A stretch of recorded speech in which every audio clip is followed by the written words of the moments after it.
안녕하세요. 반갑습니다. 하나님의 은혜와 평강이 늘 함께하는 토요일 되시기를 바라고 기도합니다. 그리스도를 전파함, 선행으로 구원받지 못함 첫 번째 구절 우리 마지막으로 암송해 보겠습니다. 에베소서 2장 8절 9절 말씀입니다. 너희는 그 은혜에 의하여 믿음으로 말미암아 구원을 받았으니 이것은 너희에게서 난 것이 아니요 하나님의 선물이라. 행위에서 난 것이 아니니 이는 누구든지 자랑하지 못하게 함이라. 세 번역으로 외워보겠습니다. 에베소서 2장 8절 9절 말씀. 여러분은 믿음을 통하여 은혜로 구원을 얻었습니다. 이것은 여러분에게서 난 것이 아니요 하나님의 선물입니다. 행위에서 난 것이 아닙니다. 그러므로 아무도 자랑할 수 없습니다. 아멘. 이 시간 함께 찬양을 드리겠습니다. 하나님의 선한 능력이 우리를 언제나 감싸 주십니다. 그 선한 능력이 우리에게 새날을 주실 것입니다. 그 선한 능력으로 함께 찬양하겠습니다. 마음을 다해 주님을 찬양합니다.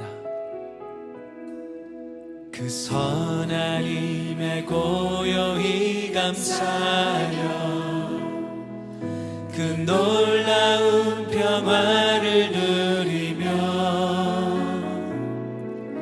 나 예수님과 함께 걸어가네. 나 성령님과 새날을 여네. 지나가 넘을 어둠의 날들이 무겁게 내 영혼 짓눌러도 오 주여 우릴 외면치 마시고 약속의 구원을 이루소서. 우리 함께 고백합니다. 그 선한 능력 우릴 감싸시니 믿음으로 일어나를 기대하네. 주 언제나 우리와 함께 계셔. 하루 또 하루가 늘 새로워.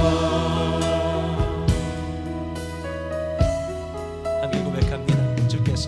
주께서 밝히신 작은 불꽃이 우리의 삶 어둠을 헤치고 타오르네. 그 빛에 우리 모두 하나 되어 온 세상을 비추게 하소서. 이 고요함이 깊이 번져갈 때 저 가슴 벅찬 노래 들리네. 다시 하나가 되게 이끄소서. 주님의 빛이 빛나는 이날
이제 하나님의 말씀을 봅니다.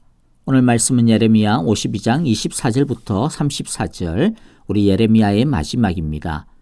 24절 제가 먼저 읽습니다. 근위 대장은 대제사장 스라야와 부제사장 스바냐와 3명의 성전 문지기를 체포하였다. 이 밖에도 그가 도성 안에서 체포한 사람은 군대를 통솔하는 내시 한 사람과 도성 안에 그대로 남은 왕의 시종 7사람과 그 땅의 백성을 군인으로 징집하는 권한을 가진 군대 참모장과 도성 안에 남은 그 땅의 백성 60명이다.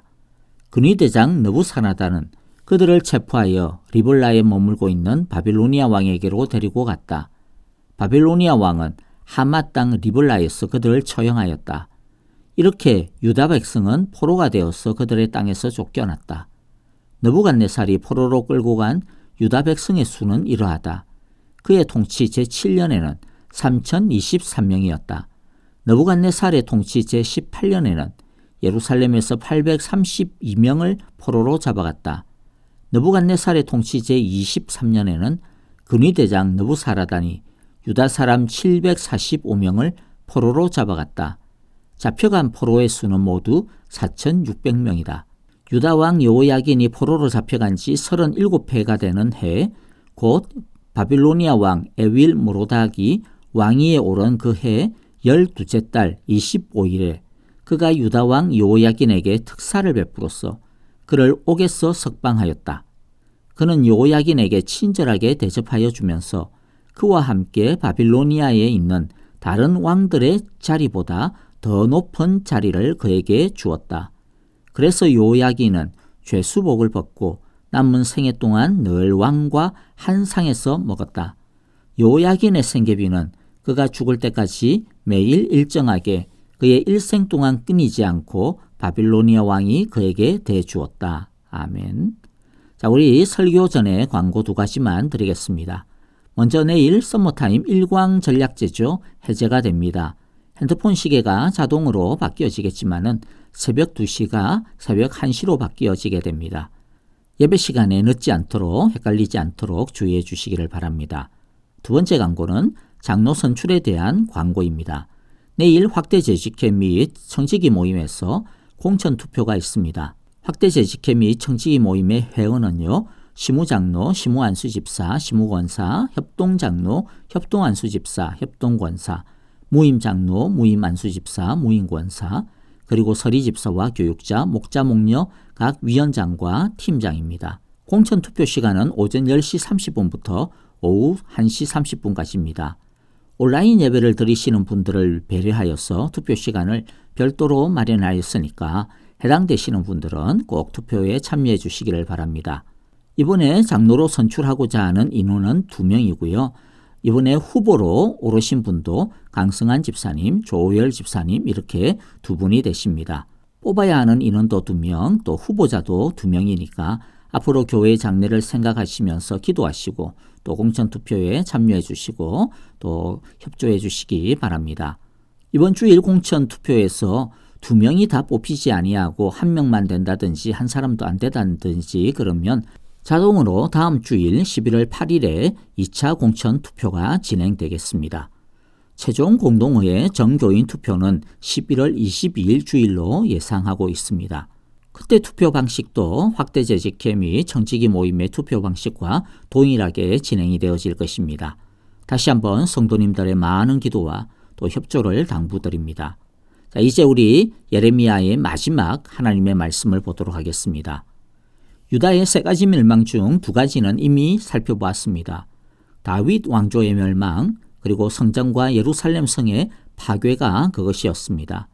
오늘은 유다 백성들이 포로로 끌려가는 것과 그러나 하나님의 희망은 사라지지 않았음에 대해 살펴보고자 합니다.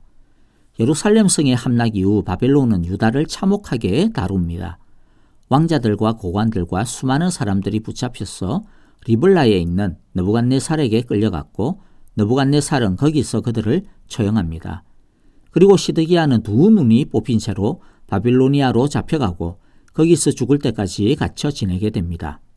시드기야와 함께 또 많은 사람들이 포로로 잡혀갑니다. 성경 저자는 이때까지 3번의 전쟁으로 인하여서 포로로 잡혀간 사람들의 숫자를 우리에게 밝혀주고 있는데요. 1차 포로 때는 3,023명. 이때는 귀족을 대부분 잡아가게 되었는데 이때 잡혀간 대표적인 인물이 다니엘과 그의 세 친구 사드락과 메삭과 아벳느고입니다. 그리고 2차 때는 832명, 2차 때의 대표 인물로는 당시 왕이었던 여호야긴 왕과 에스겔 선지자입니다. 그리고 3차 때는 745명으로 시드기야 왕이 대표 인물입니다. 성전 제사를 수행할 많은 제사장들이 죽임을 당하고 백성들이 약속의 땅에서 쫓겨나 포로로 끌려가고 흩어지게 된 것은 이스라엘이 그동안 누리고 있었던 하나님 앞에서의 특권과 지위가 상실되어졌음을 의미합니다. 이것은 자업자득입니다. 예레미야를 비롯하여 수많은 선지자들의 거듭되어지는 끊임없는 경고에도 불구하고 끝끝내 하나님의 말씀을 무시하고 저버린 결과인 것입니다. 하나님의 언약의 백성이 되는 것은 하나님의 무조건적인 선택과 은혜 덕분입니다. 하지만 그 특권과 은혜를 온전히 누리며 그 안에서 살고 하나님의 축복을 자기의 것으로 삼는 것은 진정한 믿음과 사랑으로 순종하는 자들만이 누릴 수 있는 것임을 우리는 잊지 말아야 할 것입니다. 하나님께서는 이 포로에 대해서 굉장히 중요한 것을 우리에게 가르쳐 주는데요. 포로에 대해서 하나님은 이중적으로 표현을 합니다. 이스라엘의 포로됨은 1차적으로 이스라엘의 범죄에 대한 하나님의 징계요 심판이었습니다. 하지만 그것이 전부가 아니었습니다. 하나님은 이들을 남은 자라고 또 부르기도 하십니다. 남은 자란 하나님의 심판에도 불구하고 은혜와 언약 안에서 믿음으로 살아가는 사람들을 뜻합니다. 하나님은 비록 이들이 지금 징계를 받고 있지만 이들이 포로된 그 땅에서 회개하고 다시 믿음을 회복하여 하나님의 언약을 다시 이루어 나가는 자로 준비될 수 있도록 남겨두시고자 하는 뜻을 가지고 계시는 것입니다. 그래서 바빌론이라고 하는 그 포로 생활은 한편으로는 징계이면서 또 다른 한편으로는 정결케 되고 회복되어지는 기회가 되어지는 것입니다. 그러므로 이들이 포로로 잡혀가서 하나님은 우리를 버렸나? 우리는 이제 하나님의 언약에서 쫓겨난 것인가? 라고 하는 질문과 의심을 가지게 되어졌을 때 그들은 다음과 같은 것을 분명히 깨닫고 생각해야 했던 것입니다. 하나님이 우리를 버린 것이 아니라 우리가 하나님을 저버린 것이다. 우리가 비록 지금은 하나님의 언약에서 내쫓긴 것처럼 보여도 하나님은 우리를 하나님의 언약에서 영원히 내쫓지 않으신다. 하나님은 우리가 여기서 새롭게 되어서 다시 하나님의 언약 백성다움을 회복하기를 원하시는 거야. 그러면 하나님은 우리를 당신의 약속의 말씀처럼 70년의 기한이 차면 다시 하나님의 땅으로 회복시켜 주실 것이다. 이와 같은 것들을 믿고 그 징계의 시간을 믿음으로 잘 준비해야 했던 것입니다. 하나님의 백성에게는 망하는 심판이란 없습니다. 망하는 심판처럼 보여도 우리는 그것이 하나님께서 우리에게 주시는 기회임을 알아야 합니다. 더러운 죄를 씻어낼 수 있는 기회, 하나님의 말씀으로 우리 자신을 새롭게 할 수 있는 기회인 것입니다. 그러므로 바빌론은 포로의 땅인 동시에 새롭게 거듭날 수 있는 회복의 땅인 것입니다. 다만 조건이 있다면 무엇이겠습니까? 그것은 이들이 바빌론에서 신세 한탄만 하고 시간만 죽치고 있으면 안 된다는 것입니다. 저절로 회복되어지지 않습니다. 하나님께서 주신 회복의 기회를 붙잡아야 합니다. 자신을 돌아보고 회개해야 합니다. 그리고 이 징계 안에 있는 하나님의 뜻과 목적이 무엇인지 하나님께 묻고 듣고 또 순종해야 합니다. 그럴 때 징계가 기회로 바뀌어질 수 있는 것입니다. 오늘 본문의 두 번째 이야기는 여호야긴 왕의 복권을 다루고 있습니다. 아까도 말씀드렸듯이 여호야긴 왕은 느부갓네살의 두 번째 유다 침공 때의 왕이었습니다. 2차 침공이 시작되었을 때 여호야김이라고 하는 여호야긴 아버지가 왕이었는데 중간에 죽습니다.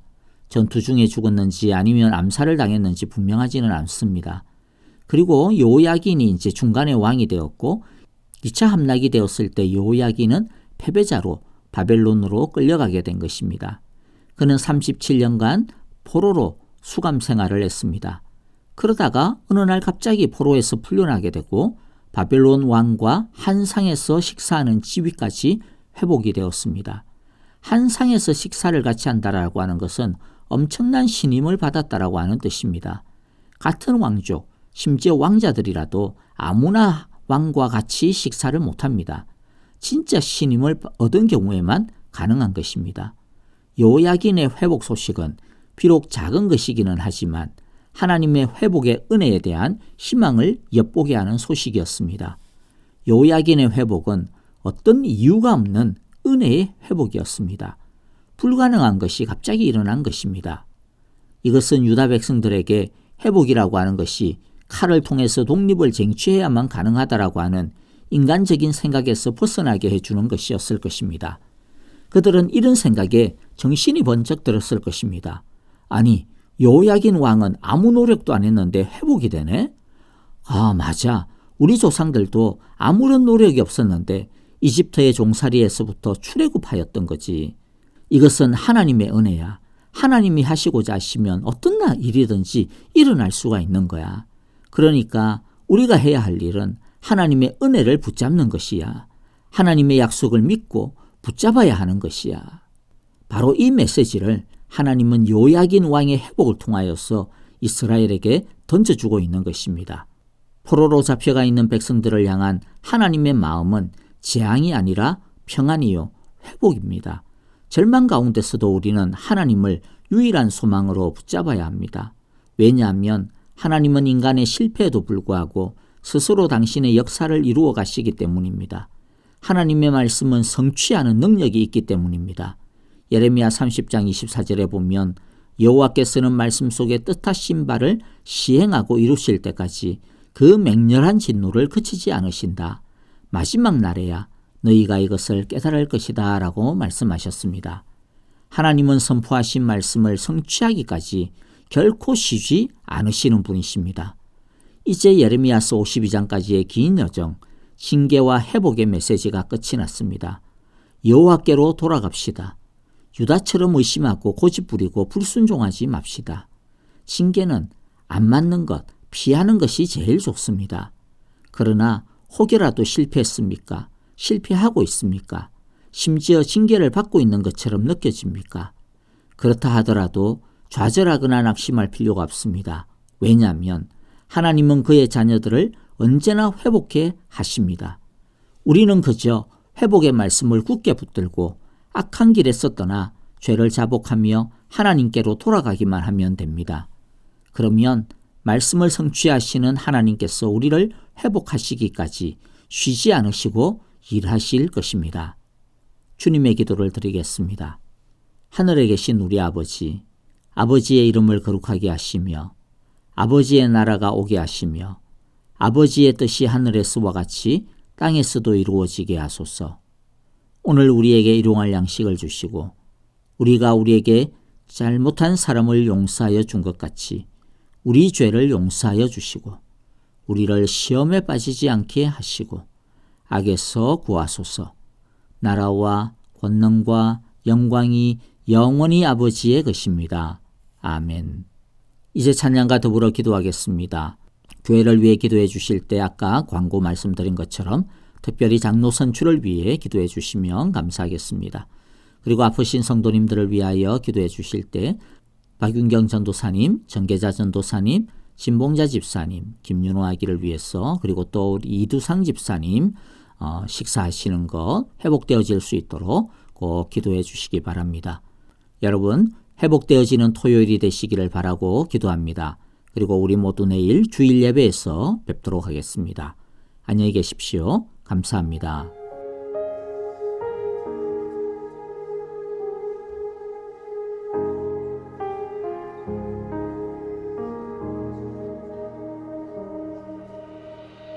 내 백성이 나를 떠나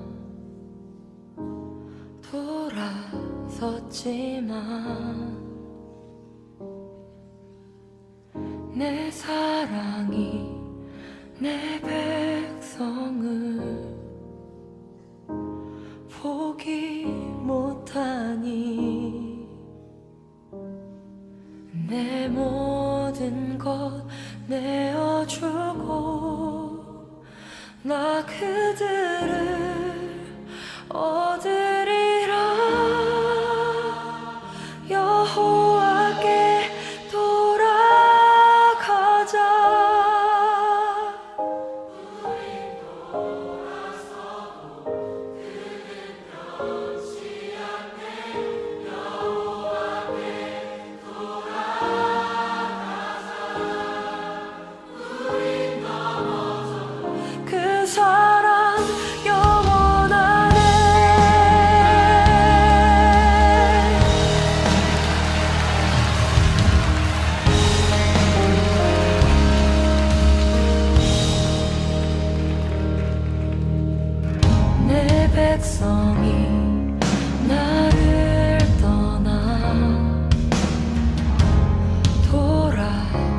없지만